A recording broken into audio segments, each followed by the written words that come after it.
मनोरंजन। हाल फिलहाल में ही रुद्र की शादी ऋतु से हुई थी। घर में रुद्र की माँ का स्वभाव तेज था और ऋतु शांत स्वभाव की थी। ऋतु के साथ एक दिक्कत थी।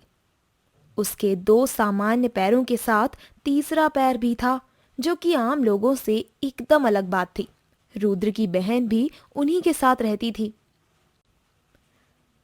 अरे ऋतु, ये चाय में कितनी ज्यादा शक्कर डाल रखी है तूने? वो माँ जी ये कहते हैं कि चाय मीठी नहीं बनती, तो इसलिए आज थोड़ी सी शक्कर बढ़ा दी थी।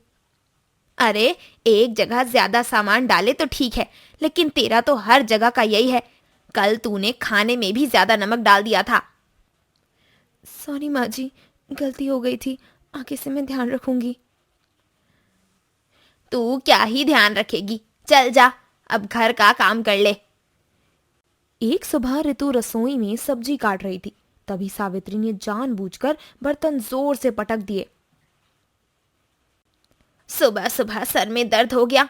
क्यों रे ऋतु, तुझे घर का कोई काम ढंग से करना आता भी है या नहीं?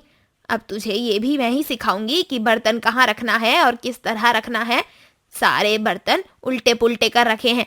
बोलने से भी क्या फायदा जब तेरे मायके वालों ने ही कुछ नहीं सिखाया।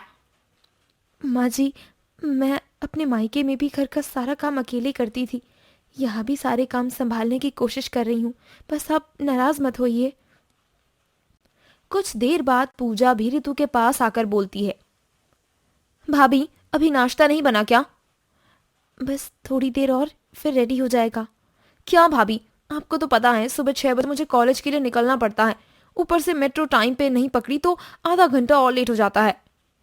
हाँ पूजा, मुझे अच्छे से पता है, लेकिन क्या करूं, सुबह से अकेली ही पूरे घर का काम करना पड़ता है ना। ओह गॉड, बस भी करो बहाने करना।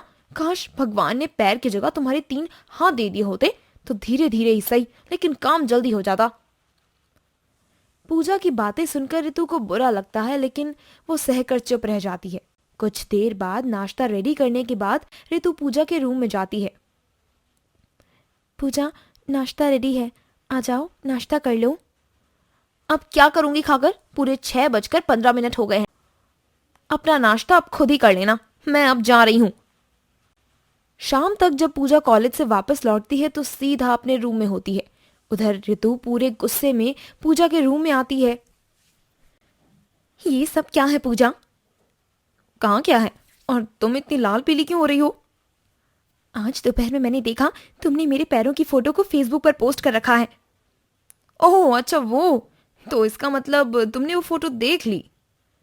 अरे मैं ही देखती तो कोई दिक्कत नहीं थी, तुमने पोस्ट पब्लिक कर रखी है। ऊपर से फोटो पे कितने घटिया कमेंट आ रहे हैं। आखिर तुम चाहती क्या हो? भगवान ने मुझे ऐसा बनाया है तो क्या मेरी कोई इज्जत नहीं है? भाभी आप तो सीरियस हो गई, मैंने तो बस मजाक मजाक में वो फोटो अपलोड कर दी थी। मुझे कुछ भी नहीं सुनना, तुम फौरन उस फोटो को डिलीट कर दो बस। ठीक है, कर रही हूं। शाम को रुद्र दुकान से लौटकर अपने कमरे में आता है। आ गए आप? थोड़ा आराम कर लीजिए, मैं आपके लिए पानी लाती हूँ। रिपू फ्रिज में से एक ठंडी बोतल निकालकर रुद्र को देती है। दुकान पर आज का दिन कैसा रहा? बस ठीक ही था। पहले के मुकाबले ग्राहक कम हो गए हैं। शादी के बाद से ही काम धीमा पड़ गया है।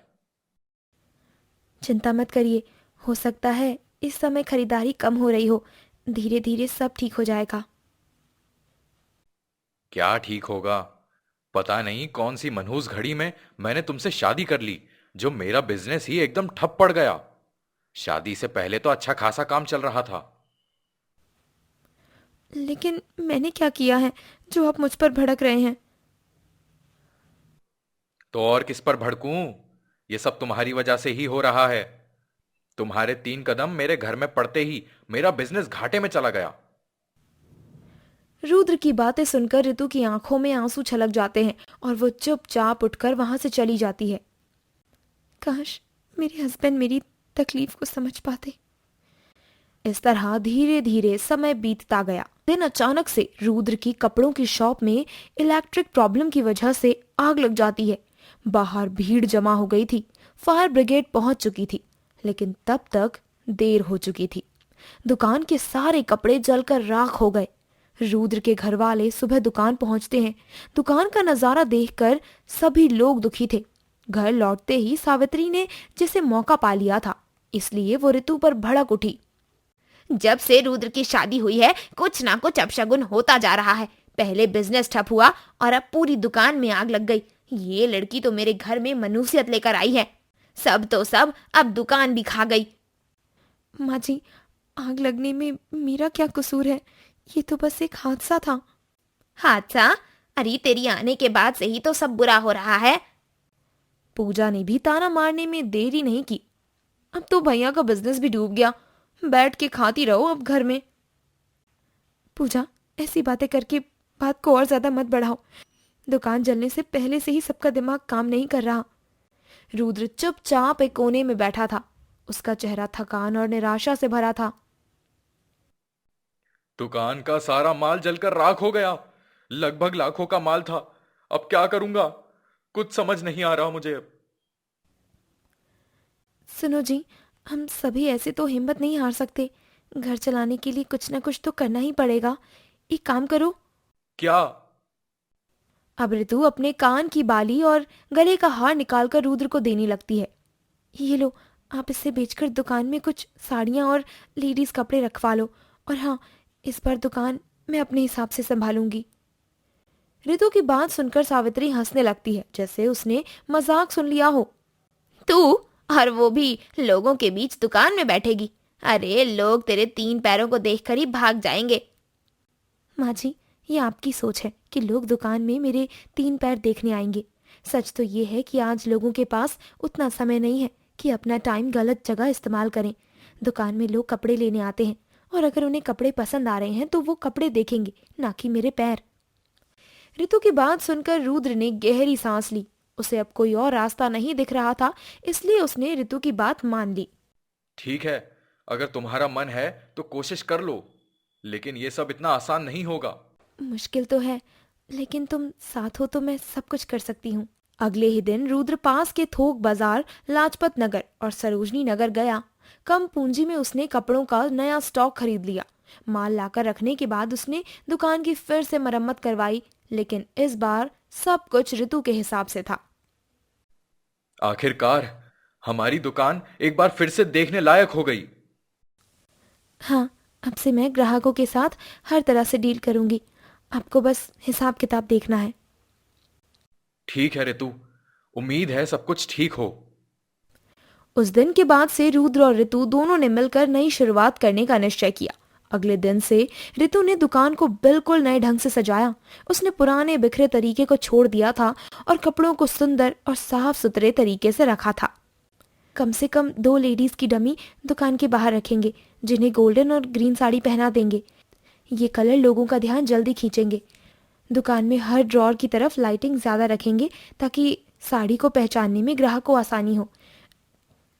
रही डील करने की बात, तो मैं ग्राहकों से उनकी पसंद के हिसाब से ही साड़ियां दिखाऊंगी ताकि उनका समय ज्यादा बर्बाद ना हो। हाँ, ये मैनेजमेंट तो काफी अच्छा रहेगा।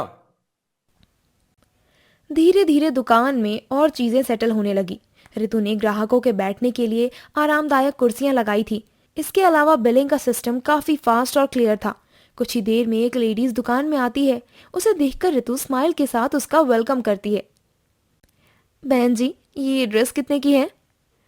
अरे, आप तो सीधा रेट पर आ गई। पहले से अच्छे से तो देखिए ताकि आप पूरी तरह से संतुष्ट हो जाएं। फिर आराम से आपके लिए सुविधा अनुसार रेट लगा देंगे। अब ऋतु पूरी साड़ी को खोलकर अच्छे से दिखाने लगती है और ग्राहक के हर सवाल का जवाब अच्छे से देती है। मुझे ये साड़ी पसंद है। आपने जिस तरह से मुझे इसे दिखाया और सभी बातों को समझाया, वो वाकई काबिल तारीफ था। तो अब आप इसके रेट बता दीजिए। जी, वैसे तो बड़ी मार्केट में आपको ये साड़ी 1500 रुपये की मिल जाएगी, लेकिन हम आपको डिस्काउंट लगाकर ये साड़ी 1300 रुपये की दे देंगे। ठीक है, मुझे आपका रेट भी काफ़ी सूटेबल लग रहा है। आप इस साड़ी को पैक कर दीजिए। जी बिल्कुल, अभी कर देती हूँ। वैसे थोड़ी दुकान की प्रॉब्लम की वजह से माल नहीं आ पाया है, लेकिन जल्दी ही इसी प्राइस में न्यू कलेक्शन आने वाला है। अगर आपकी नज़र में कोई इस तरह की बेहतरीन साड़ी खरीदना चाहता है तो हमारी दुकान का नाम उसके साथ ज़रूर शेयर कर दीजिएगा। 1 मिनट, मैं आपको दुकान का कार्ड ही दे देती हूँ, ये लीजिए। जी शुक्रिया। इस तरह से कुछ ही महीनों में न सिर्फ दुकान संभल गई थी, बल्कि साड़ी के व्यापार में अच्छा खासा मुनाफा भी होने लगा था। ये सब देखकर सावित्री की सोच बदल जाती है। एक दिन जब ऋतु शाम को घर पर होती है तो बहू, तुमने तो सच में दुकान को फिर से खड़ा कर दिया। मैं तुम्हारे बारे में न जाने क्या क्या सोचती थी, लेकिन आज मुश्किल घड़ी में सिर्फ तुम्हारी वजह से हमारा व्यापार फिर से शुरू हो पाया है। बहू, हो सके तो मुझे माफ कर देना। अपनी सास की बातें सुनकर आज पहली बार ऋतु की आंखों में अपनेपन के आंसू छलक उठे। माँ जी, आज आपने मुझे अपनी बहू की तरह समझा और इतने प्यार से बात की, मुझे बहुत अच्छा लगा। मुझे बस आपका आशीर्वाद चाहिए और कुछ भी नहीं। कॉलेज खत्म होते ही पूजा भी दुकान में उसके साथ काम करने लगी थी। कुछ टाइम बाद सेविंग करने के बाद रुद्र कुछ डिसाइड करता है। माँ, मैंने कुछ पैसों की सेविंग कर ली है और डॉक्टर से भी बात कर चुका हूं। हम ऋतु के पैर का ऑपरेशन करवाने वाले हैं। ये तो बहुत अच्छी बात है बेटा। अगर ऋतु बहू के पैर का ऑपरेशन हो गया तो वो हर काम आराम से कर पाएगी। ऋतु अपने कमरे से रुद्र की सारी बात सुन रही थी। आज ऐसा लग रहा है कि रुद्र भी मेरे हर तकलीफ को अच्छे से समझने लगे हैं। बस भगवान से यही दुआ करती हूँ, मेरे परिवार का ऐसा प्यार हमेशा बना रहे। कुछ ही दिनों में ऋतु के पैरों का ऑपरेशन हो जाता है। समय के साथ ऋतु एकदम ठीक हो जाती है। इस तरह से पूरा परिवार मिलजुल कर साथ रहने लगता है।